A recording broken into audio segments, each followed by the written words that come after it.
Have you ever seen a post on, let's say, Facebook, or even Instagram, or even TikTok, whatever you're on, or a news broadcast or whatnot, of a strange disappearance? Someone, a child, or even a full-grown adult, have went missing without a trace and have never been seen again in most cases. Well, today that is what we will be covering: the missing 411. But before we get any further, hello and welcome to the Murder House Radio Show. I'm your host, X. On this show, we will be covering serial killers, mass shooters, disappearances, true crime, and the most deplorable things and people in history. All that good dark stuff. The Murder House Radio Show will be a radio show / podcast. I'll be uploading videos every Friday at 4 p.m. Mountain Standard Time. Make sure you hit the like and subscribe button.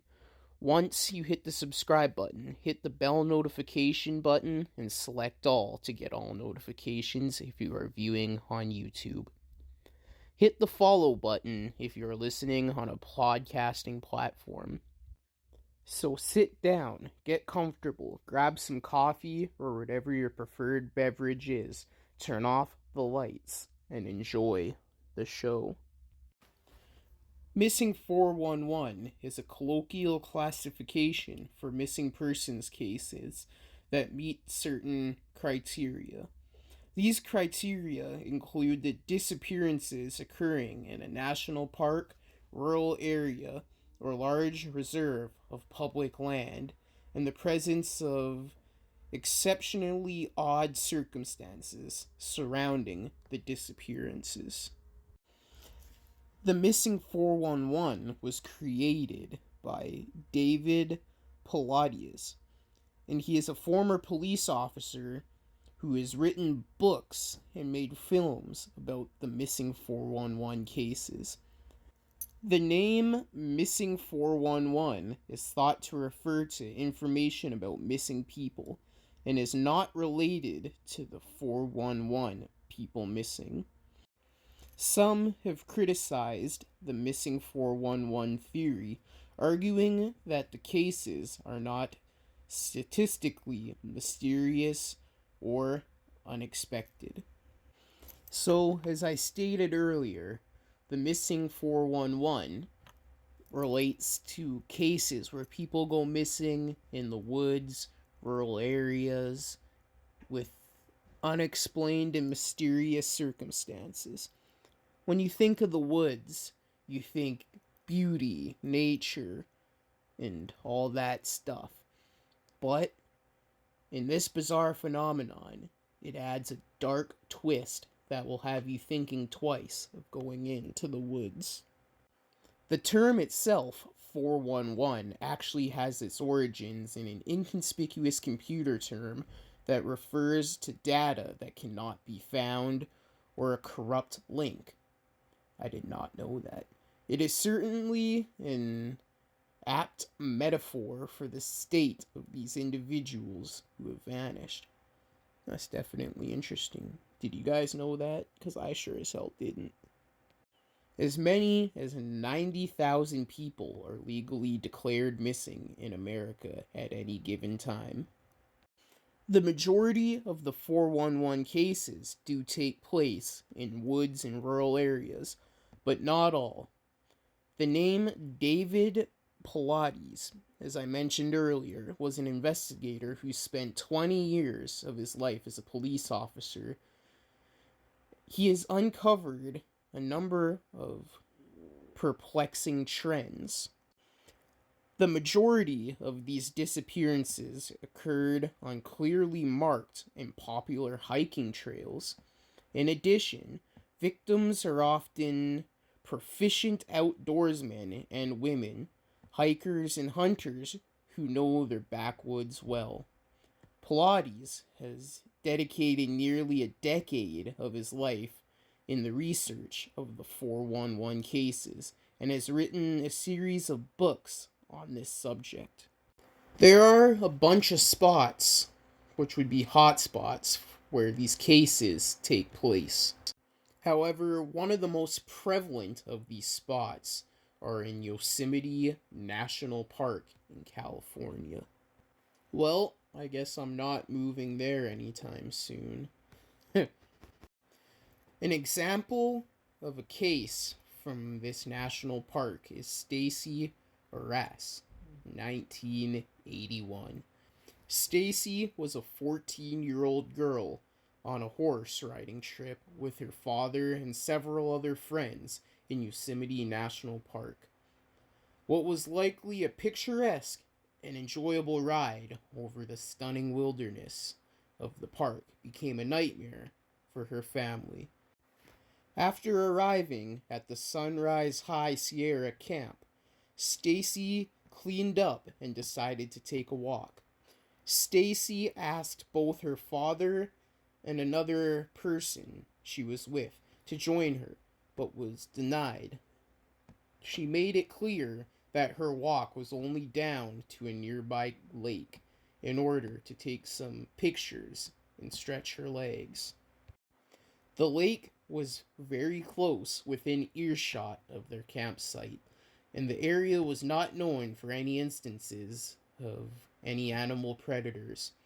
Thus, her father likely thought little of his daughter's actions.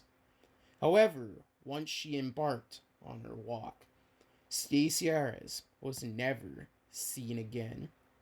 After an intense search lasting 9 days with over 100 people, tracking dogs, and helicopters, nothing more than the lens cap of her camera was ever found. Mystery Man, 1968.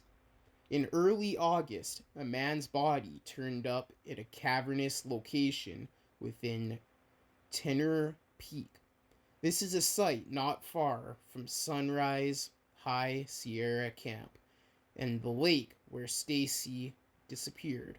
Stacy from the last story. This man has never been identified, so John Doe. But analysis of the body was never able to determine his cause of death. Obvious signs, such as blunt force trauma or multiple broken bones, that might have evidence of a great fall for the cause of his death. But gore was not present where his body was found. So he could have been beat up or he could have fell to his death, but his body was moved to the location most likely where it was found, is what I would think. George Estes, 1976. Little more than a mile away from the gorge where the body of the mystery man turned up, 25-year-old Jeff Estes disappeared. Even after official search efforts, as well as the efforts of family and friends, no evidence was found whatsoever. Timothy Barnes, 1988. In mid-July, slightly northeast from the site of where the mystery man's body was discovered 20 years earlier, Timothy Barnes vanished. Similar to the Jeff Estes case, even meticulous search efforts never yielded any evidence whatsoever. These 4 examples are just the tip of the iceberg when talking of the missing 411 cases, and this is what I mean, and what they mean by the cases are strange. And all these cases are within the same 10-ish mile radius. So this is what I mean and what they mean by they happen in hotspot locations.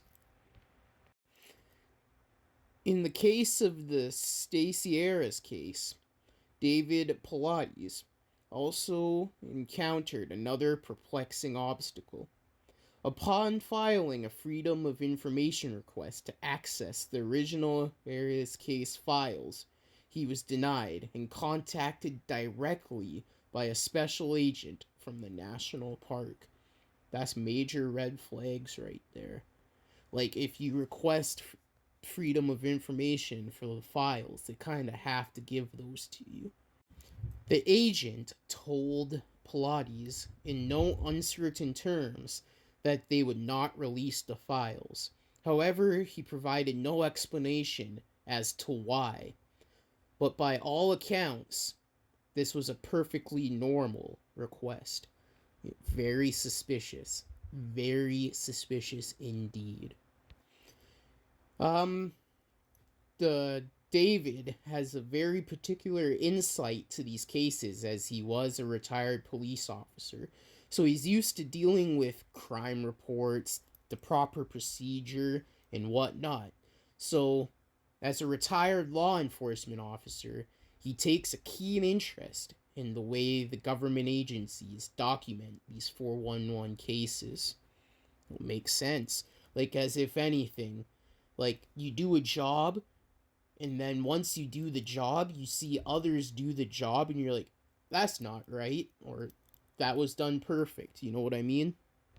However, a lot of parks do not document disappearances that happen in their own park, which I get, because if you have a bunch of documents and files of missing people in their park, a lot of people might not want to go to their park, and the park will go under, which makes sense, but you kind of gotta document that kind of stuff, in my opinion. Whenever someone goes missing in a national park, it goes to the National Missing Persons Registry, at least in America anyway. This protocol has its drawbacks because the nature of disappearances in the wilderness tends to be quite different than those in urban centers. No, obviously, because in urban centers, there's a lot more people. And in a national park, there's not as many people, obviously. Also, disappearances in urban sectors are very different because you can throw someone in a van, possibly without being seen, and you're hundreds of miles away, or kilometers, wherever you're from, within the span of just a few hours because you're in a vehicle. But in a national park, you can't do this because you're in the middle of nowhere. You're going to have to throw them over your shoulder and most likely run to your getaway vehicle. Or, yeah, flabbergasted on that one. But, yeah, what are your thoughts so far? Let me know down in the comments below. I find, this subject very interesting, and it's a new taste for this channel. So let me know if you'd like more. And if you would like more, suggest some cases down in the comments below. I would love to cover them. And finding missing 411 victims is difficult. For example, Ronald Keurig. In 2012, a runner and former Marine, new to Red Rock Canyon, Callisto Basin area, well, when he went running, went missing in late January. That was a mouthful. I'm sorry, guys. He had a history of spending time outdoors, especially in the area. And thus, being a Marine, he's also used to being outside and whatnot, field exercises, so he's no stranger. Thus, he let friends know where he was going. No one was concerned. However, this unfortunately proved to be the last time anyone ever saw him again. But yeah, it's always important once you go out to let someone know, because in the movie 127 Hours, Buddy just kind of disappeared and didn't tell anybody where he was going. So, yeah, always let people know where you're going. But anyway, back on topic. Search and rescue teams found Keurig months later after an extensive search in a spot surrounded by established trails. He was less than 200 meters from a popular route called Turtlehead Peak. The authorities justified the delay in the discovery of his remains as an optical anomaly. This explained that the body blended in with the pigment of the soil and rock formations, maybe due to decomposition. But I would think, like, they discovered him late because they probably went over that area a couple times, and then one day, boom, he was right there. And they're like, hey, we can't really tell people we found him where we looked because they'll think we're incompetent. Or we'll stir up something because they think he would be placed there. What makes this recent case especially strange is the way searchers covered that area multiple times before they found the body. See what I told you? The lack of definitive cause of death and the general absence of communication with the family from law enforcement was also strange. Yeah, you gotta communicate with the family, and when there's no discernible cause of death, that's definitely weird, because sometimes people drop dead, but there's a cause. But people don't really just drop dead without a cause. David Pilates also noticed this recurring motif of bodies turning up in areas that rescuers have already combed through. But yeah, that's a big thing with these missing 411 cases. The bodies will be found in very unusual places for that person to get to. For example, young children will be found at like the top of mountains that even a seasoned mountain climber or outdoorsman would have a hard time getting to, and there's literally no possible way a young child could get to these spots. And yeah, but Les Trout did a thing where he did like a Survivor Man episode, and he took the route the young child would have had to taken, and even he was like, I'm a seasoned outdoor man, but this is definitely very challenging. So if he has a hard time doing it, that 4-year-old wouldn't be able to do it, or however old he was. But I recommend checking that out. Just search up Les Trout or Survivor Man Missing 411. There are numbers of theories, as such as Bigfoot, cryptids, and whatnot. Cryptids is in creatures and whatnot, aliens, all that stuff. In some of these locations, there are cave systems, so maybe they went wandering into a cave system and got lost, and were never found, because cave systems expand miles. I once saw a map, or whatnot, that had the clusters of cases and green dots or whatnot, and the known cave systems in red dots. And a lot of the cases were near caves and whatnot. But people also think that the government could be involved because they just go up and missing. Like, maybe they're just out here kidnapping people for whatever reason, and they're just like, well, we won't let anybody get information on these. And the National Park Service, well, we got them in our pocket, so we'll just take people from the national parks and all that, and we'll just give them what to say for reports and news and whatnot, and tough luck for everybody else. They won't catch us, so yeah, this is how we'll get our people. What do you guys think? What are your explanations for this type of stuff? So yeah, these cases always kind of baffle me, I guess you could say. But yeah, what are your guys' thoughts on all this stuff? So yeah, that is the cases of the missing 411. Thank you for listening to this episode on the Murder House Radio Show. I hope you have a good rest of your Friday, or whenever you are listening to this. Check out the social medias and the sources in the description below.